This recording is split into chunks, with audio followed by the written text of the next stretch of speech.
Ora bem, Força. conseguem-me ouvir? Antes de mais, quero agradecer a presença de todos. Quero agradecer em especial a duas pessoas, que é ao Marco e ao Rodrigo. Ao Rodrigo, agradecer-lhe pelo convite inicial há coisa de 2 anitos, pai, para participar no podcast. A primeira vez, se eu não estou em erro, que eu falei à frente de uma câmara sobre política. Correu bem, mas acho que foi melhorando com o tempo. E agradecer-lhe por... Eu tive a oportunidade, o podcast, para quem não sabe, é gravado em casa do Rodrigo, numa garagem. Aquilo é um estúdio XPTO. Até digo às vezes que é melhor que a CNN, em algumas coisas. Tem comida, tem catering.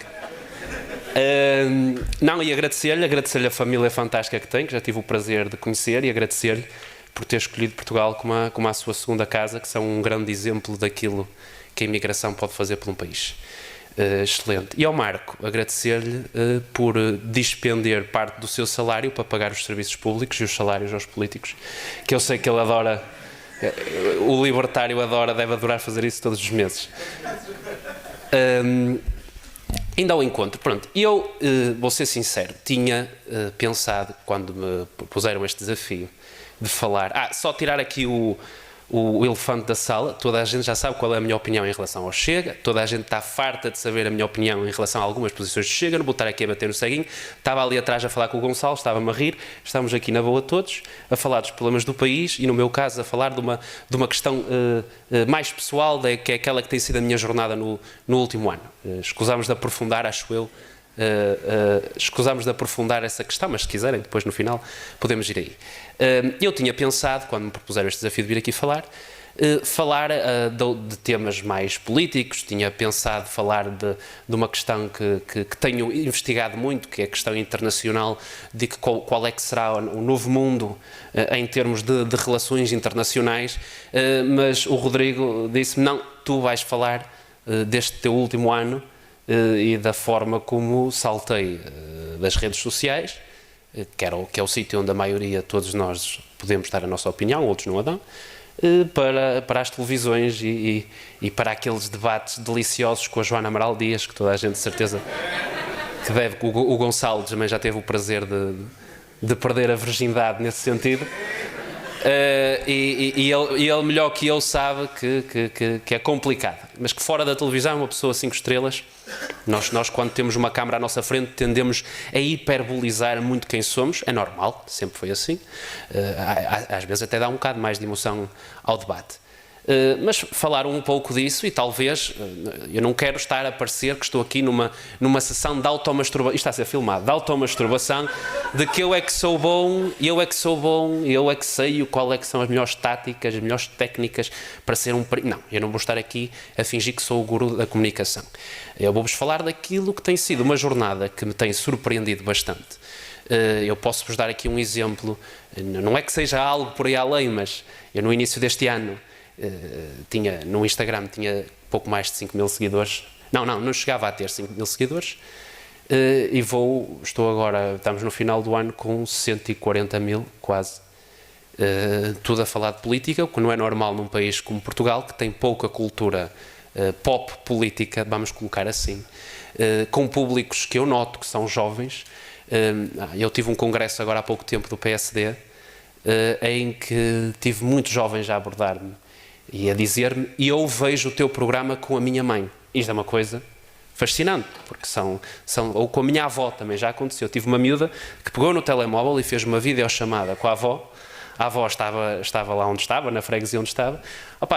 Ou seja, tem sido um ano muito transformador, do qual, por isso é que estou aqui, exclusivamente, porque por respeito a estas duas pessoas, ao qual eu devo muito ao Zuga, devo muito ao podcast, porque me ajudou a libertar, e é aí que se calhar vai o meu conselho para muita gente que queira melhorar a sua comunicação política, que tenha objetivos políticos, objetivos de ser agente político, é à primeira é que custa mais. Porem-se a primeira vez à frente de uma câmara, seja televisão, seja uma câmara como estas, é que custa. A primeira vez que vão falar para um público que seja de 10, de 100, vocês vão estar nervosos e vão. É sempre complicado. E eu ainda me lembro muito bem da minha primeira experiência televisiva na SIC Notícias, em que eu tive aquilo que eu considero ser um batismo a ferros, em que eu até hoje me sinto agradecido. Hoje, quando me meto em reflexão, sinto-me agradecido, porque a segunda vez que fui, meses depois, à televisão, aí já como comentador da casa da CNN e já com contrato, aquilo foi um passeio no parque, obviamente. Eu acabei a entrevista, o primeiro debate que eu tive, o segundo momento televisivo que eu tive, a perguntar-me: foi assim tão fácil? Eu posso falar numa entrevista? É uma coisa... Pronto. E portanto, é isso. O primeiro conselho que eu dou a quem quer crescer nesse sentido, não digo só em termos de audiência, mas digo também em termos pessoais, saber comunicar é uma coisa muito linda. Grande parte dos problemas que nós temos são porque nós não sabemos comunicar uns com os outros, seja em pequenos ambientes ou em ambientes grandes. E, portanto, para quem quer crescer nisso, fale, opine, esteja. E se correr mal a primeira, corre mal a primeira. Se correr mal a segunda, corre mal a segunda. Aquilo que eu tenho a certeza é que na terceira, na quarta e na quinta melhora sempre. Melhora sempre. E, portanto, eu posso-vos falar um pouco do meu contexto pessoal. Eu sou da Póvoa de Varzim, estive aqui agora a falar aqui com algumas pessoas aqui presentes, mas várias, por isso é que eu fico assustado, que me perguntam se eu sou de Lisboa. Se eu sou de Lisboa, não, eu não sou de Lisboa. Se este sotaque não vos faz perceber que eu não sou de Lisboa, alguma coisa está lixada. Mas não sou de Lisboa, sou daqui do lado, sou da Póvoa de Varzim, sou de uma terra, sou da freguesia, de uma freguesia da Póvoa de Varzim, uma freguesia quase rural. A minha família não é de Poços, mas também não sou filho de sapateiro, nem neto. Ou seja, venho de um contexto familiar, não digo, quer dizer, na geração dos meus avós era pobre, extremamente pobre. Os meus avós vêm de um bairro, que para padrões de hoje, é um bairro de lata autêntico, em que o meu avô era dono de uma mercearia e dormia lá em cima com a mulher no sótão dessa mercearia, mais os 8 filhos, ou seja, era um contexto muito, muito difícil, em que não havia muitas vezes comida para meter na mesa. O meu avô nunca o cheguei a conhecer porque morreu com a idade, morreu quando o meu pai tinha mais ou menos a minha idade agora, e morreu com um cancro, numa altura em que não havia acesso nenhum a cuidados de saúde. E, portanto, a geração dos meus avós vem de um contexto muito pobre, e a dos meus pais depois também, consequência daquilo que foi o progresso do país, que felizmente progrediu. Estagnamos agora nos últimos 20, mas também já vou aí. Mas no contexto do progresso que o país teve, conseguiram ascender socialmente e conseguiram beneficiar daquilo que o país não tem hoje, que é um elevador social que funcionava realmente. Portanto, eu venho de um contexto de classe média baixa. Isto para vos dizer o quê? Que é para tirar já essa dúvida. Eu não estou onde estou hoje porque o meu pai é rico. Não estou onde estou hoje porque o meu pai ou a minha mãe têm um cargo no Partido Social Democrata ou no Partido Socialista, ou seja que partido for. Não estou onde estou hoje porque o meu pai é patrocinador da CNN. Não estou onde estou hoje porque o meu pai conhece Mário Ferreira. Não. Eu estou onde estou hoje, eu tenho muitas dúvidas também em relação a isso, mas eu acredito, acima de tudo, pura e exclusivamente, porque tive a capacidade, que qualquer um tem essa capacidade, de perceber a minha opinião é válida e eu quero que as pessoas a ouçam, quero que as pessoas a tenham. E eu creio, e aqui vamos à parte em que, porque é que eu acho que no último ano a minha mensagem tem tido tanta adesão. Eu venho de um contexto que eu acredito ser o da maioria do país, e da maioria dos portugueses, e se calhar da maioria de vocês aqui, em que eu tenho 23 anos, desde que eu me conheço politicamente, com consciência política, eu não conheço o país senão governado pelo Partido Socialista. Dos últimos 28 anos, o Partido Socialista governou 22. E, portanto, a mim, e foi isto, se calhar, foi isto que chateou, para quem viu na altura, para mim, quando nós temos de falar do porquê do país estar nesta situação, e não digo só esta crise política, falo do estado do país nos últimos 20 anos, nós temos de dizer aquilo que eu acho que é óbvio, mas que pelos bichos não é óbvio para muita gente. É que quem decidiu, quase hegemonicamente, a orientação do país, a orientação governativa do país, tem de ser responsabilizado por isso e não podem continuar a tentar se desresponsabilizar por isso.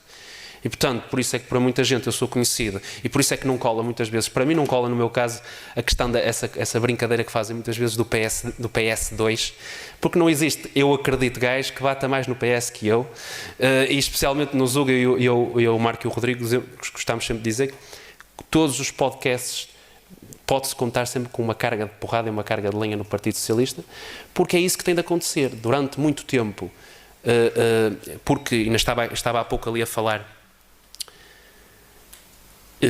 Tive já nem me lembro quem foi, mas tive alguém que me perguntou o que é que eu achava e qual é que eu achava que iria ser o resultado destas próximas eleições.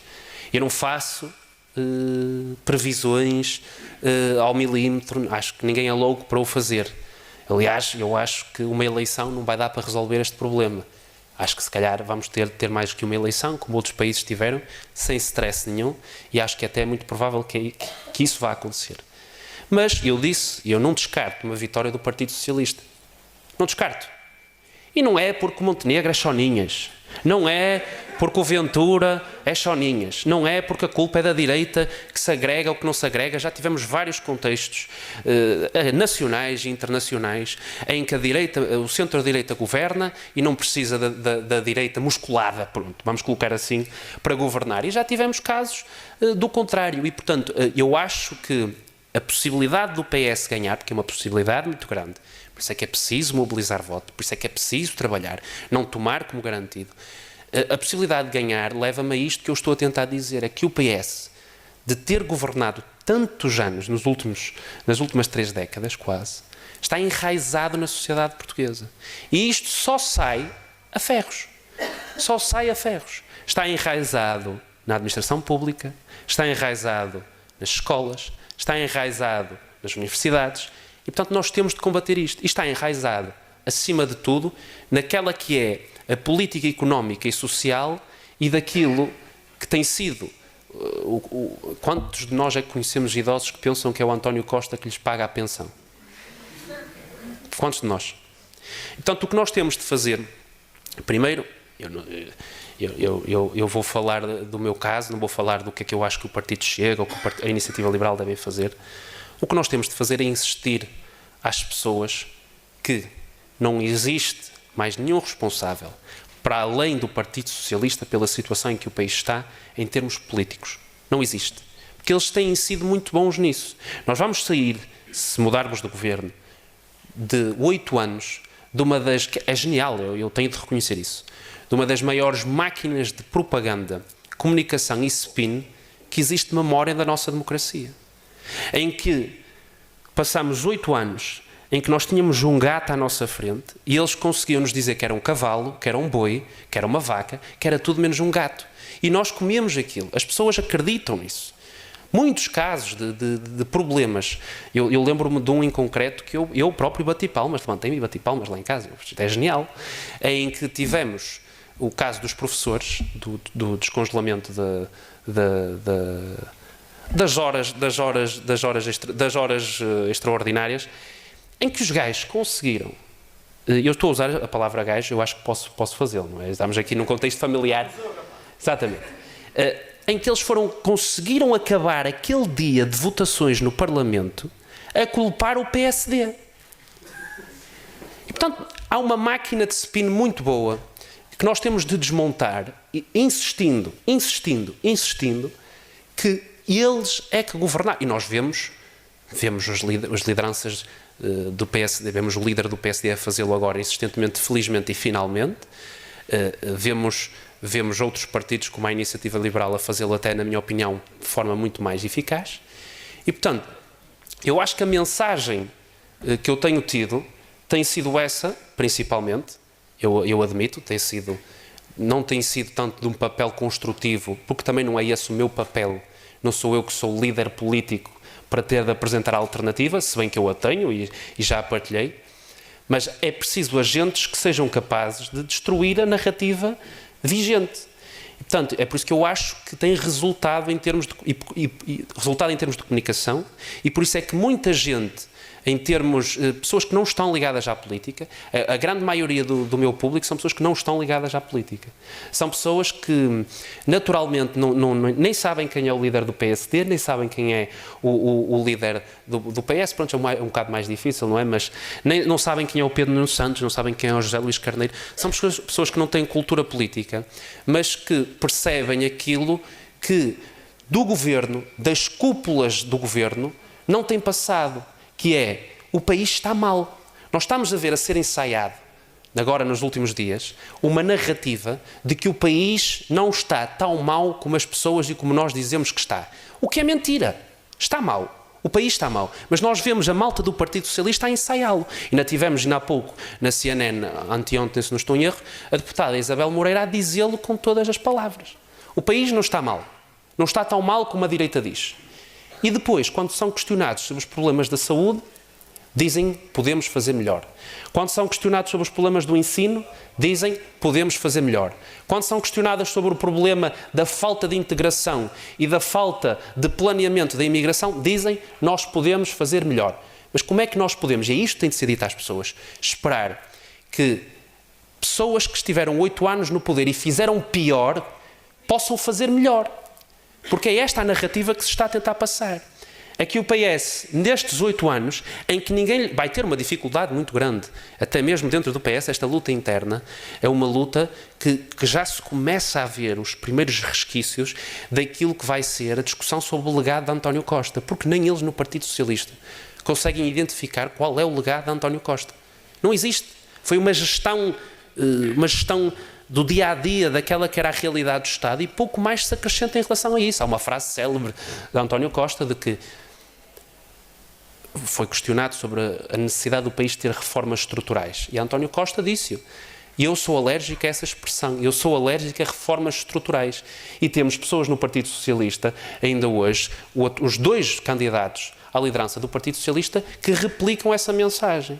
E, portanto, falando daquilo que vos vim aqui falar, como é que foi o salto, de forma engraçada, como colocaram, do Twitter para a televisão, eu acho, lá está, não se deveu a Cunhas, que não nego que exista quem esteja na televisão por Cunhas, toda a gente conhece, nem que esteja na televisão por favores, nem que esteja na televisão porque tem uma lista de contactos, ou até pelo simples facto, que é um grande problema da comunicação social, por ser de Lisboa, existe um grande privilégio em ser de Lisboa no que toca à comunicação social. E o que me surpreendeu também o convite por isso, porque eu posso-vos falar de uma experiência pessoal. A primeira vez que eu tive o programa Crossfire com a Joana Amaral Dias no estúdio, os operadores de televisão das câmaras ficaram chocados no final do programa. Tu és de onde? A sotaque é de onde? Porque eu tenho um sotaque, pelos vistos, forte para eles. Ou seja, para eles não é uma realidade com que eles contactem muito. E eu tenho muito orgulho no meu sotaque. Há muita gente que diz, eu já tive gente a abordar-me que eu tenho de treinar o meu sotaque, que eu tenho de torná-lo mais perceptível. Pá, isso eu não vou perder o meu tempo a fazer isso. Esta é a forma como eu falo, tenho muito orgulho da forma como eu falo, conheço pessoas e tenho familiares que falam pior ainda. E, portanto, pior não, melhor, que é o sotaque do Norte, nós temos de ter muito orgulho nisso.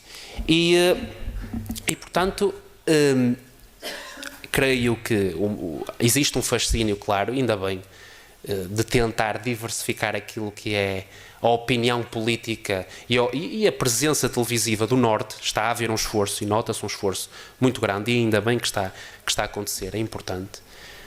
Mas essencialmente é isso. Eu acho que tem sido uma experiência que eu próprio ainda não tive tempo para refletir. Tem sido algo que eu recebo de braços abertos. Tem sido um desafio muito grande.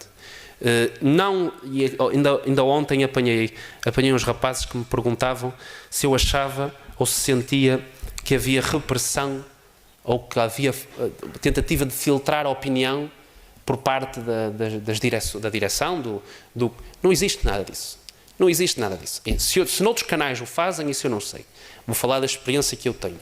Eu tenho uma opinião muito combativa, tenho uma opinião muito própria, às vezes uso expressões que não devia usar, ou que não é normal se usar na televisão, e eu nunca, em momento algum, fui abordado: tu não podes dizer isto, tu não podes fazer aquilo.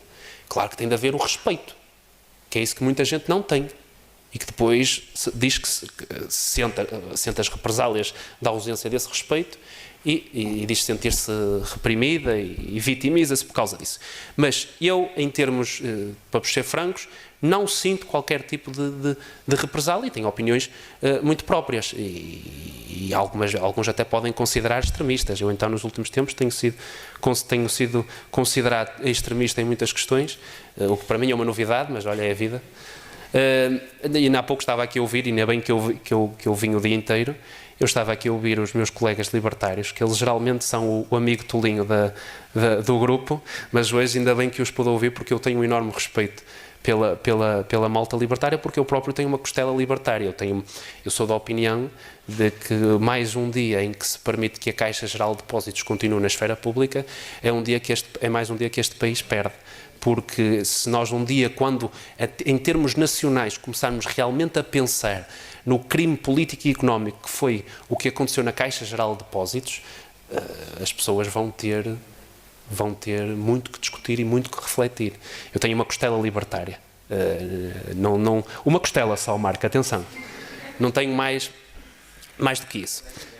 Mas, essencialmente é isto. Tem sido uma jornada muito boa, tem sido algo que me fez crescer bastante. Eu estou há 4 meses no canal de televisão. Tem sido engraçado ter de meter maquilhagem quase todos os dias. Sair do estúdio, por vezes, a esquecer-me que tenho maquilhagem na cara e só dar por ela quando tenho pessoas a olhar assim para mim no metro. Ele está de maquilhagem na cara. Tem sido engraçado. E são coisas que com o tempo vai-se criar um hábito. Eu não sei se quero fazer disto a minha vida, já disse várias vezes também no podcast. Eu acredito que a maioria das pessoas que estejam aqui sejam pessoas que ouçam o podcast e estejam aqui por causa disso. Não sei se quero fazer isto para o resto da minha vida. Sei que tem sido algo muito bom, e aquilo que eu tenho retirado desta experiência é essencialmente isto que eu vos quero deixar. É nunca terem medo de dar a vossa opinião. Façam-se ouvir, mas façam-se ouvir com respeito. E façam uma coisa, um exercício que eu achava clichê, mas que é verdade. Que é, quando estão numa conversa, tentem realmente ouvir o que é que a outra pessoa está a dizer. Porque para além de conseguirem arranjar instrumentos para poder ter uma resposta e um contra-argumento bom, é algo que é importante se fazer. Eu tive uma discussão há pouco tempo. Eu tenho um programa com a Joana Amaral Dias, mas eu confesso, aquilo que eu mais gosto de fazer é quando me metem deputados do PS, especialmente deputados do PS jovem à minha frente, para debater. Eu divirto-me imenso, porque aquilo tem sido uma escola. O Partido Socialista vai ter um grande problema, e eu acredito nesse sentido. Eles têm tido uma facilidade, os jovens do PS têm tido uma facilidade tão grande de acesso ao poder e de proximidade do poder, que eles não trabalharam bem certas valências que nós à direita tivemos a capacidade de trabalhar porque não estávamos próximos de poder. Nós à direita, eu reconheço mais quadros jovens com capacidade de comunicação e até de capacidade de comunicação muito melhor que eu, do que à esquerda, em que eu apanho pessoas que me dizem: vais debater com este rapaz. Eu debato com ele e só depois é que eu me apercebo que esse rapaz era deputado da Assembleia da República ou era vereador da Câmara de Lisboa. Ou seja, não tem essa escola, eles não têm isso é algo que nós temos a favor, que a direita tem a favor em relação à esquerda e em relação ao Partido Socialista em específico, porque depois os outros partidos de esquerda, por muito que não concordemos, têm muito bons oradores, têm muito bons quadros, até em termos académicos, mas o Partido Socialista vai sofrer um bocado disso. E em muitas discussões que eu tenho com eles, eu tive agora há uns dias uma com um do Partido Socialista, em que ele me veio dizer que estava muito preocupado. Estava muito preocupado com o teor e o tom desta campanha, que vai ser um tom muito tóxico, a malta do Partido Socialista muito preocupada, muito chorão, quando apoia e usou o espaço de comentário que teve para apoiar um candidato a líder do partido dele, que era o Pedro Nuno Santos, que tem sido um dos principais fatores de toxicidade do tom desta campanha que aí vem. em que logo na sua apresentação de candidatura diz, à boca cheia, que toda e qualquer oposição era extremista e, portanto, inválida sequer de pensar em ter poder. E, portanto, toda essa toxicidade é o próprio Partido Socialista que está a alimentar. E vir-me dizer, vir-me ver esse rapaz a dizer-me com preocupação de que está preocupado com a toxicidade do debate, está preocupado com o tom da discussão, está preocupado até com os ataques que o José Luís Carneiro faz a Pedro Nuno Santos, que não são bons para o partido, que não são bons para a democracia. E a solução que eles têm é fugir do debate, é fugir da conversa. Bom para a democracia é debater. Nós vamos ter de perceber em que ponto da nossa democracia é que debate e troca de ideias se tornou num fator de desgaste e num fator negativo e não aquilo que é bom para a democracia, que é bom para as mensagens políticas, que é bom para a qualidade e a convivência entre cada um de nós. Eu estou aqui com vocês e sei que tem aqui muita gente do Chega. Vocês estão fartos de saber qual é a minha opinião em relação ao Chega, mas não foi isso que não me fez vir aqui. Não foi isso que me impediu de vir aqui falar com vocês sobre esta experiência. Porque somos todos portugueses. Isto não é clichê de se dizer. Nós somos todos portugueses. Nós temos aqui o Rui, faz um exercício muito corajoso. Vem representar o Bloco de Esquerda, já é corajoso por si ser do Bloco de Esquerda. Mas vir para aqui representar o Bloco de Esquerda é algo corajoso de se fazer hoje em dia. De tentar ter uma conversa, de tentar ouvir, eu conheço, ele não vem para aqui para tentar ridicularizar ninguém, de tentar ter uma conversa, de tentar debater, de tentar trocar ideias. Isto faz bem à democracia. E portanto, aquilo que aconteceu à sociedade tem sido aquilo que agora nós vemos nos partidos políticos. Não foram os partidos políticos que fizeram isto à sociedade, foi a sociedade que fez isto aos partidos políticos. Em que nós não conversamos, não discutimos, não trocamos ideias, estamos apenas para tentar reafirmar aquilo que pensamos, para dizer aquilo, para afirmar aquilo que já pensamos e não nos desafiamos pessoalmente, não desafiamos as nossas ideias. A melhor forma de desafiarem-se a si próprios é debater com um libertário, por exemplo. Vocês podem ter uma discussão muito boa sobre a importância do Estado e das políticas públicas para combater a pobreza e ele vai ter sempre a solução, porra ao Estado. A culpa é do Estado. A pobreza só existe por causa do Estado. Portanto, desafiem-se nesse sentido. E era isto que eu vos queria deixar. Eu não achei que era necessário fazer uma apresentação sobre isto, porque não há muito para vos apresentar, falar-vos desta jornada. É uma jornada muito recente, é uma coisa que eu ainda estou a aprender, ainda estou a caminhar, mas acima de tudo, deixar-vos isto de que façam o que o Rodrigo fez, façam o que o Marco fez, façam o que outras pessoas fazem, peguem numa câmara do telemóvel, numa câmara de filmar, peguem no microfone e deem a vossa opinião, seja ela qual for, mas façam-no sempre a partir de bons ímpetos, isso é que é importante e isso as pessoas vão sempre valorizar, porque fundamentalmente, e agora para terminar, eu vou dizer aqui uma coisa que o Marco não vai gostar, a política é importante, o Estado é importante, as políticas públicas são importantes e podem fazer uma grande diferença na vida das pessoas. Podem. Eu dou-vos um exemplo, para terminar, que foi aquilo que me despertou politicamente, foi um exemplo, algo que eu testemunhei e que me fez querer estar ativo politicamente. Não me lembro, tinha eu 15, 16 anos e fui o presidente da minha Câmara Municipal estava a fazer um périplo pelas várias freguesias, sessões de esclarecimento, ouvir a população, e eu decidi acompanhar algumas delas.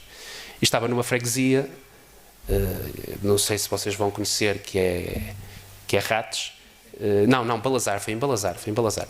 Estava em Balazar e a sessão tinha começado, estávamos ali a ter uma conversa, o Presidente estava a falar das obras que ia fazer, e uma mulher desatou a chorar lá atrás. Uma mulher pequenina, baixinha. Cara completamente ruída, ninguém percebia porquê, pele completamente vermelha, o marido ao lado, nitidamente bêbado, e a mulher desatou a chorar. E as pessoas perguntaram, o que é que se passa? A minha casa tem uma infestação de pulgas, não tem janelas, está tudo partido, e eu preciso de ajuda, o meu marido não faz nada, e o marido bêbado. O meu marido não faz nada, a minha casa, eu ter testemunhado esse momento em que a mulher se atirou aos braços na altura da vereadora da Ação Social a pedir ajuda. A pedir ajuda. E depois, claro, a vereadora sinalizou, foi-se à casa, e eu cheguei a ir à casa, e aquilo era um absurdo. Como é que alguém num país de século XXI vive naquelas condições? Alguém que trabalhou no estrangeiro, que a mulher teve a trabalhar no estrangeiro, como mulher da limpeza, teve a trabalhar em França. E vivia naquelas condições, roída por pulgas e por carraças. Era horrível aquilo. E ver depois como a Câmara foi capaz de a tirar dali, ela e o marido, foi capaz de lhe dar dignidade de habitação, foi capaz de lhe dar dignidade na velhice, fez-me perceber que a política pode sim fazer muito bem às pessoas. O Estado e as políticas públicas podem sim ajudar muita gente, e há muita gente, e hoje isso é mais óbvio do que nunca, há muita gente que precisa de ajuda. Há muita gente. Claro que depois podemos discutir entre nós qual é a melhor forma de ajudar. Mas isto foi um caso muito, muito pessoal, em que me fez perceber a política vale a pena. Pensem sempre nisso, a política vale a pena. E enquanto vocês discutirem, enquanto vocês falarem e fizerem-no por acreditarem e com esta ideia fundamental em mente de que a política vale a pena, façam-no sempre, porque isso é bom para a democracia. É melhor do que estar calado, é melhor do que fugir a debates, é melhor do que fugir a conversas, é melhor do que tentar reprimir adversários políticos, é melhor do que isso tudo. Façam-no, porque isso que a nossa democracia precisa. Nós temos um partido político que está ativamente capturado por pessoas que não têm essa consciência democrática, que enchem a boca da democracia, que falam muito do 25 de Abril, mas depois não agem como tal. E enchem o aparelho de pessoas que são próximas a si. Reprimem adversários políticos, ridicularizam propostas de outros partidos que são propostas bastante moderadas. E, portanto, discutam, é esse o meu conselho. Deem a vossa opinião, nunca tenham medo de dar a vossa opinião. Obrigado.